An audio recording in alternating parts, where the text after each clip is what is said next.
Jadi kisruh ini mulai rame berawal adanya band anima baru yang digagasi oleh salah satu basisnya mengganti vokalisnya, drummer, dan personel lainnya. Nah, di dalam statement mereka yang seperti kita lihat bersama, bahwa band anima baru tadi mengatakan kamilah yang asli, yang memulai dari awal.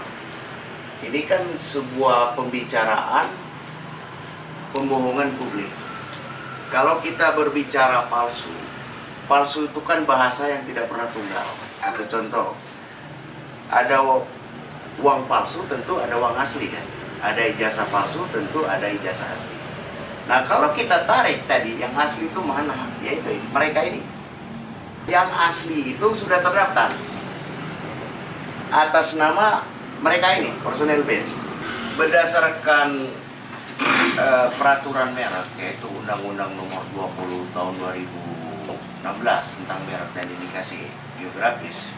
Undang-undang ini menganut azas first to file, artinya siapa yang dulu mendaftarkan, maka dialah pemiliknya.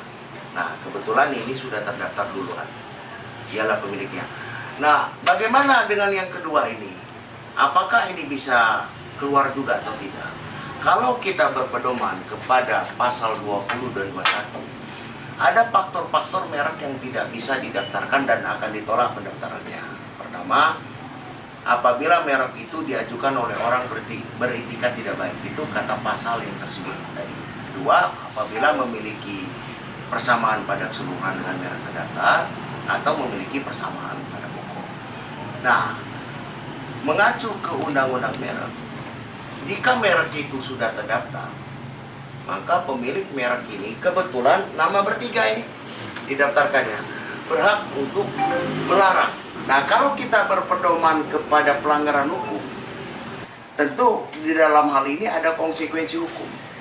Sebagaimana diatur di pasal 100 ayat 1, menggunakan merek terdaftar tanpa izin pemilik merek terdaftar, itu dapat dikenakan ancaman pidana kurungan 5 tahun atau denda 2 miliar rupiah. Demikian juga pada pasal 100 ayat 2, menggunakan merek yang sama pada pokoknya saja, maka itu dapat diancam dengan ancaman pidana kurungan 4 tahun dan denda 2 miliar rupiah. Kalau kita tarik di Undang-Undang Hak Cipta, dia berstatement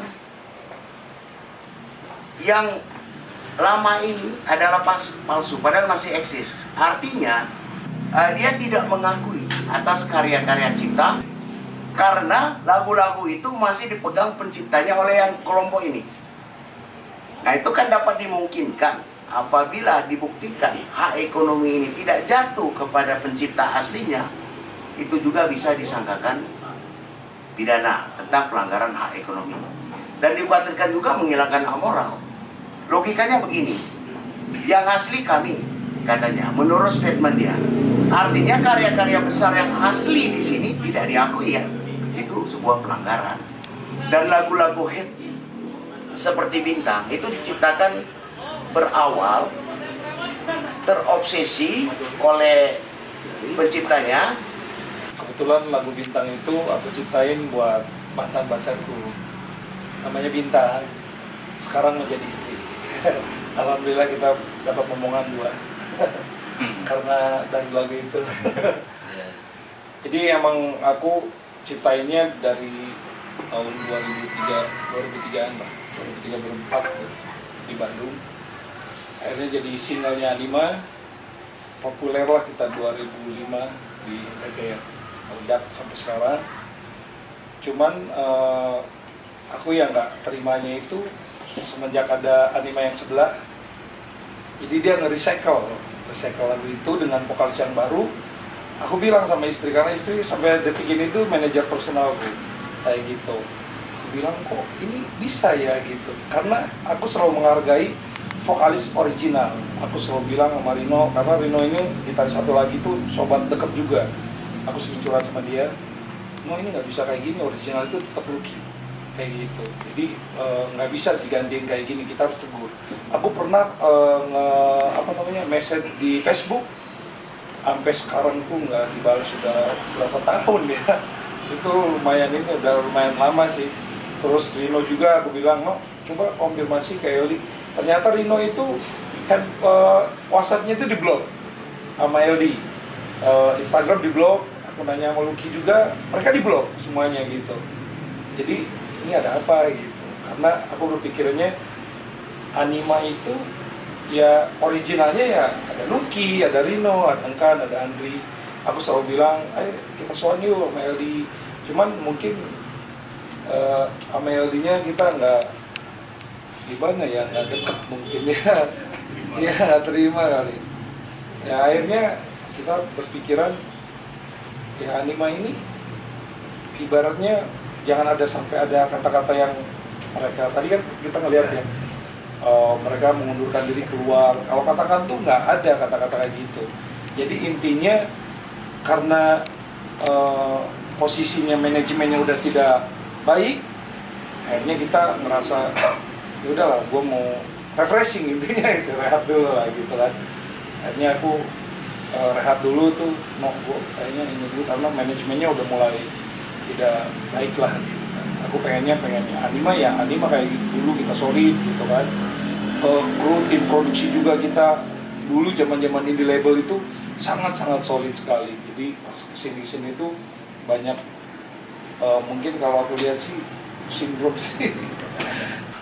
Kalau untuk yang recycle lagu Anima itu yang dibawain sama vokalis yang LD itu yang pasti nggak ada konfirmasi, karena di situ tuh ada rekamannya, ada yang full band sama akustik ya.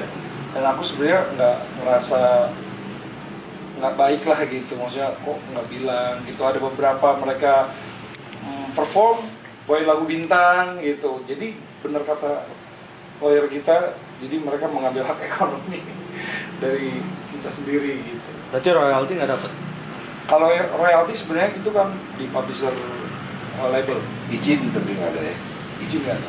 Harapan saya ke depan hasil kesepakatan bersama untuk segera mengklarifikasi atau datang ke kantor kita. Jangan sampai kami melakukan upaya hukum melaporkan tindak pidana baik merek maupun hak cipta. Dan ini sangat jelas.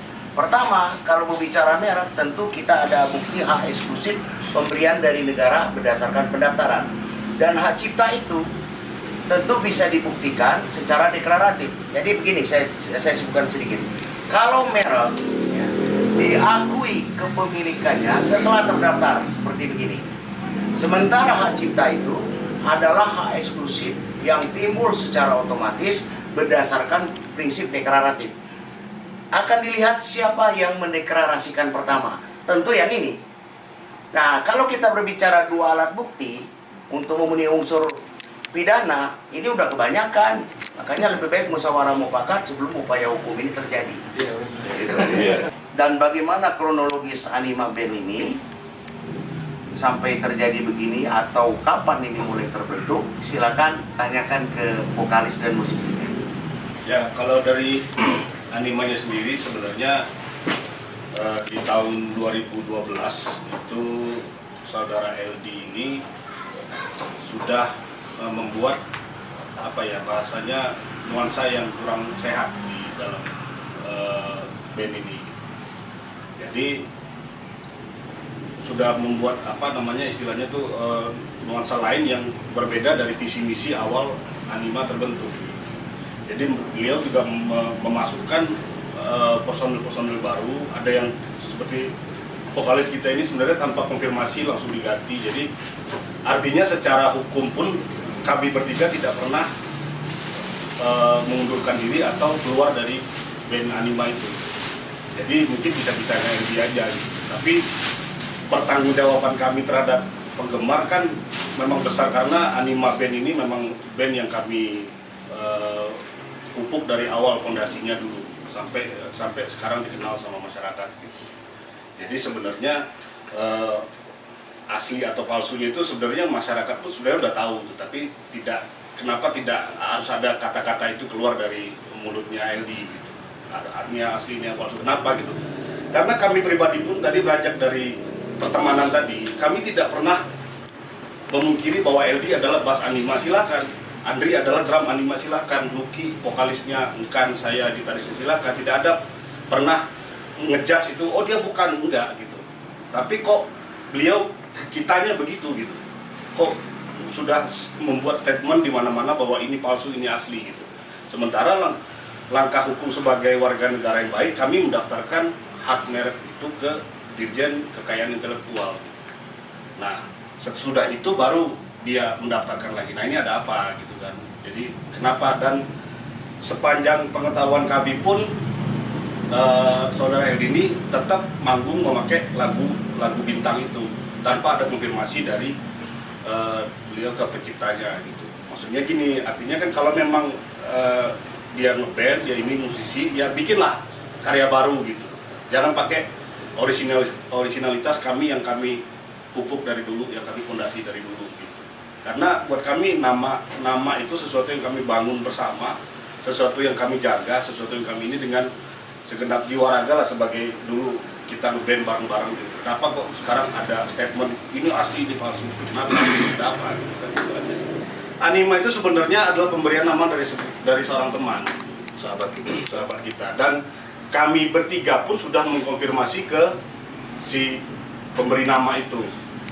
Dan beliau juga sudah menyerahkan hak penuhnya kepada kami, dan kami juga bikin suratnya. Untuk karena kenapa itu kami lakukan? Karena ada gonjang-ganjing seperti ini gitu. 2014 itu kan aku terakhir bukan keluar, jadi maksudnya LD ini masukkan manajer baru, dan di dalam intern itu LD dan manajer ini bikin strategi-strategi yang visi misinya bisa merusak nama Anima itu sendiri. Nah, aku di situ dulu kurang setuju, bahkan sampai latihan nggak datang segala macam. Akhirnya pada saat itu tiba-tiba ada vokalis pengganti di dalam. Nah, dari semenjak itu dia rekrut personil baru, mulai vokalis, gitaris, drummer, semuanya. Itu udah sering saya pribadi udah sering ayolah sambung silaturahmi lagi, kita ngobrol lagi gimana baiknya. Tapi memang tanggapan dari pihak LD-nya memang mentok ya, blok nomor WhatsApp, IG, segala macam di-blok semua. Jadi memang usaha itu lumayan mentok. Sebelum upaya hukum ini lebih meruncing, agar segera mengklarifikasi, mencabut semua digital yang ada di platform digital. Kalau tidak, ya dengan sangat terpaksa upaya hukum akan kami jalankan.